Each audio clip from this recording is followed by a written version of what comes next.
We are giving away a PS5 this month on the channel. Drop a like, make sure you're subscribed to the channel, and stick around till the end of the video for all the details. Weird is a term that's used for many different things. It's used as a term to describe something that's strange or something that we don't understand.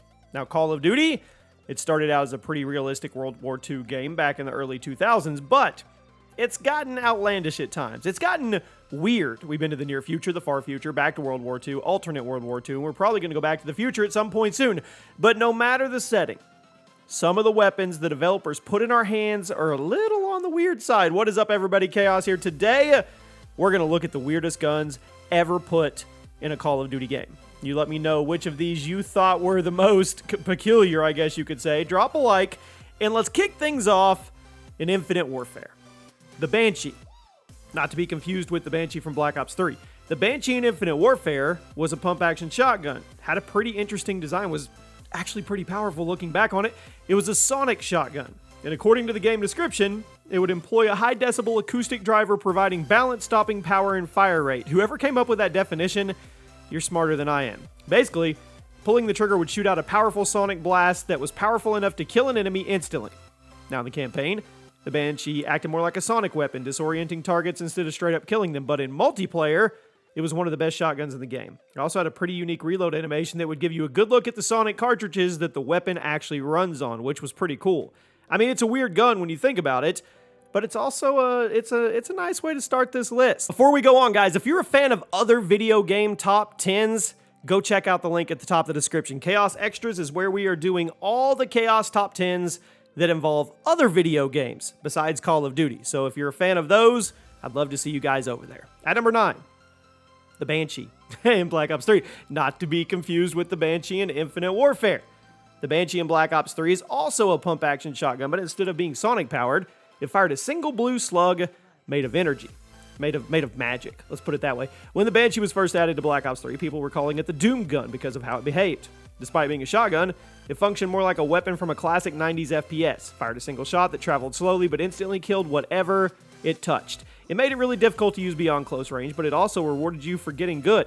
Even if you hit someone in the toe from 200 yards away, it didn't matter. The Banshee would kill them instantly. In a game like Black Ops 3 where people were jumping from wall to wall, it's pretty valuable. Despite being 6 years old, it's still one of the most unique weapons in COD history, and it certainly belongs on a list of the weirdest. A slug shotgun that shoots lasers, has travel time, and kills instantly.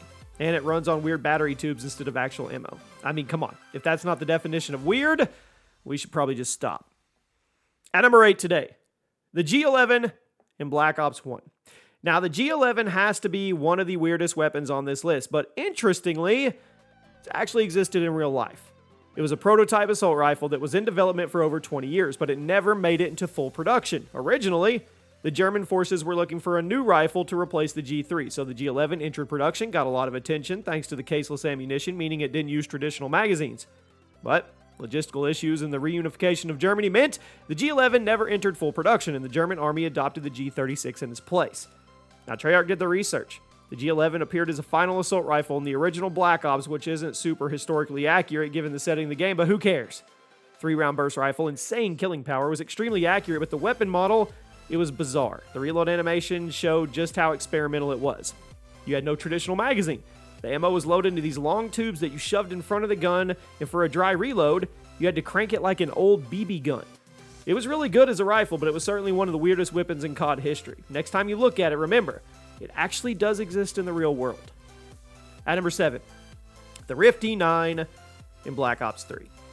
It was added to the game at the same time as the Banshee shotgun, and I remember when this update went live, a lot of people were worried that COD had officially turned into a futuristic laser shooter. Little did they know, huh? It was one of the most unique pistols in COD history. To this day, I think it's one of the most underrated in Black Ops 3. 2-round burst handgun would kill in 2 shots anywhere on the target's body, but much like the Banshee, it fired energy shots with a rather slow travel time. Up close, really good. But you had to lead your shots and anticipate your target's movement, which could be a little difficult in that game. But what really made the Rift E9 weird was the insane kill streak damage. Despite being a little gun, it could destroy streaks with a few shots, making it arguably one of the best launchers in the game. Even though it was a handgun, it was a strange weapon. At number 6, the M1216 in Black Ops 2, another real-life weapon. It's one of the most memorable weapons from Black Ops 2, and it's not because it was popular. It was unique. It was a full auto shotgun, had to be rotated every 4 shots, which would often get you in trouble with the enemy shooting back at you in between rotations. The DPS was actually pretty solid, but the rotating animation and the long reload could get you in trouble. In real life, it was a semi-automatic, and the practical application is the fact you could load different kinds of shells in each of the tubes, so you wouldn't have to load them for different operations. You can actually buy an M1216 if you live in the US, so if you want to fire one for yourself, knock yourself out. At number 5 today, the VOK Rogue in Modern Warfare 2019. Now, when you look at it, it's hard to tell what kind of gun it is. Is it a pistol? Is it an SMG? No! It's a pump-action shotgun. Compact shotgun. It was widely hated by the community because of how inconsistent its one-shot kill range was, but I actually kind of liked it. Yes, the damage was a tad unreliable, but the fire rate was high and the mobility was amazing because it was so tiny. It also came with a pretty big default magazine and a fast reload animation, so I really don't know why people were so mean to it. I don't. A lot of Reddit users insisted it was the worst gun in the game. I don't think it was even the worst shotgun. I don't. The VOK Rogue was a very unique looking weapon, and it didn't behave like anything else in COD history, so here it is today. You probably didn't expect a Modern Warfare weapon to be on the list since Infinity Ward tried their hardest to make their game realistic, but the VOK, it was just so tiny. It was goofy looking, especially with attachments, that I couldn't resist throwing it on the video today. If you're still playing this game, I recommend trying it out. You may have been too dismissive on it. At number 3, actually number 4, the D13 sector in Black Ops 3. Most of you probably know it as the pizza slicer. Came in October of 2016, one of the weirdest weapons in the game, and a lot of people use this as the official moment that COD went goofy. Unlike other weapons in Black Ops 3, it was a single-shot launcher that fired these sharp circular discs that would bounce off structures and instantly kill anybody it touched. It was powerful on smaller maps. You could just shoot it into crowds of enemies and get 4 to 5 kills per shot.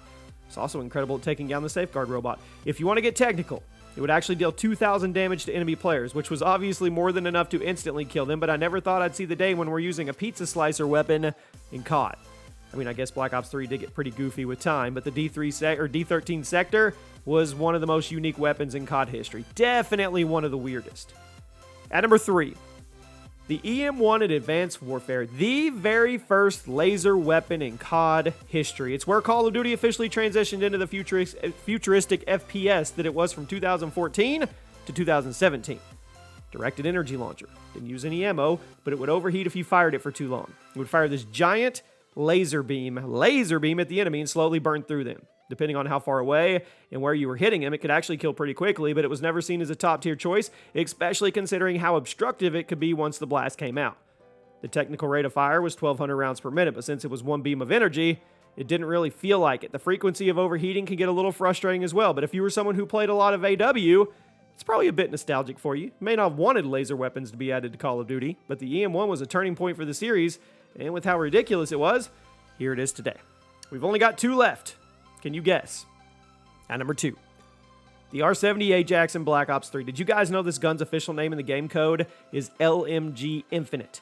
Makes sense. It was added to the supply drops in July of 2016. Was the first DLC LMG to be added to the mix. Now, unlike other weapons in COD, it had a built-in 3D printer.